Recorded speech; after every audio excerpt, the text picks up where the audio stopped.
This is Newcap News with Michaela Henschel. Good evening and thank you for joining us. Residents of the RM of Wilton were out Saturday for the grand opening of the Legacy Regional Protective Services new station, just southeast of Lloydminster. Josh Ryan was there to see the excitement and how emergency services are now better equipped to serve their community. 9 months after work began on the new fire hall for Legacy Regional Protective Services, the RM of Wilton community was out en masse to celebrate its opening. Volunteers that respond to fire and extrication have done such a great job in saying, welcome, come see our home, let's tell you what we're about. A variety of demonstrations were available for people to get a sense of what goes into dealing with fires and other emergencies, and everyone took part in a tradition of passing water from the old fire truck to the new one. We did it today with an antique fire bucket that's been in the fire service for over 30 years. And it was very good to have the community line up, and that way we have all the community involvement, because as we know, the ratepayers are the ones that help us and fund us, and so it's good to have that community involvement. Being located on the far west side of the service area will help better coordinate first responders and improve mobility. That having the resources staged throughout the whole region so our response time is lessened, no matter where geographically the incident is located. The sooner you can get to the problem, the more you can deal with it and with a better outcome. This new truck will help as well, allowing them to tackle any situation. We do our structure fires, our wildland fires, vehicle extrication, and it kind of sums up some of the new technology that's out there today.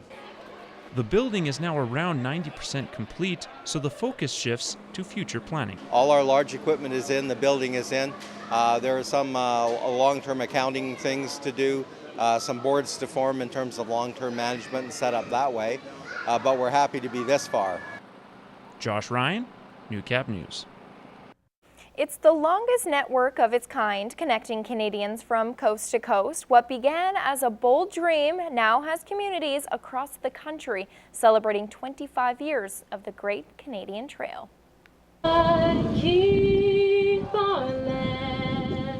Around 200 communities across the country gathered on August 26 to celebrate the full connection of the Great Canadian Trail. The trail unites us all. It gives us an outlet to be out in nature, to appreciate our history. It began in 1992 as an ambitious idea of creating a trail that would be a gift from Canadians to Canadians. Now it's a monumental trail that's 24,000 kilometers long. Well, it feels good, especially when you're able to accomplish a mission like this. Trans-Canada Trail's goal was to have the entire trail connected by 2017, in time to celebrate Canada's 150th anniversary. But not that long ago, the project didn't seem attainable. 3 years ago, we probably didn't feel all that good. We didn't have that much done, but now it's totally completed. Yeah, you bet. We feel really good. The trail offers a wide range of outdoor experiences with both land and water routes, with every Canadian province and territory home to its own stretch. Be a part of something bigger than ourselves, and wherever we go across Canada, we can hook onto the trail. Each piece of the trail has a unique history. I have ties to my grandfather and father who were on the Paintin' Trail when they came to Canada 110 years ago and walked to their homestead a few miles from here. Now, 25 years later, what began as an idea has become a reality. A turnout like this shows you that people do believe in it. This is Newcap Sports. Well, this weekend is a big step for every AJHL team across the province. Main camps opened on Friday, and for the Bonnyville Pontiacs, it gives their coaching and scouting staff an opportunity to reap the rewards of their hard work. Lance Phillips has more. After reducing their numbers from a 160-player top prospects camp to just under 60, the Bonnyville Pontiacs got a first look at many of the players who will shape the 2017-2018 version of the club, and everyone liked what they saw. First day is always a little bit of a slow day, but from what we saw with the pace of play, the effort that's given out there for the players at this camp obviously means something to them. Pretty quick out there, even for a first skate for lots of guys for kind of a game style. It's pretty fast, a lot of skill. pretty small team, I think, this year, but we'll be quick, we'll be skillful, so it'll be a good team. I think to compete and the skill level of these guys, they're young, but like we said, talent is what it's all about, and no matter what age they are, and they definitely showed it here today. I was really impressed.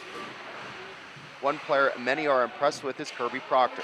The 16-year-old plays the game well above his age, and although originally drafted by the WHL's Lethbridge Hurricanes, the pursuit of excellence product feels Bonnyville is where he belongs. Well, I know the coaches here really well. I worked with them before when I was little, and I mean, it doesn't get much better than this. They're great guys, always willing to do what's best for you and the team, and there's just nothing that tops that. Even with their skill, players like Proctor will rely on Pontiac's veterans to guide them through the season, a role those same veterans embrace.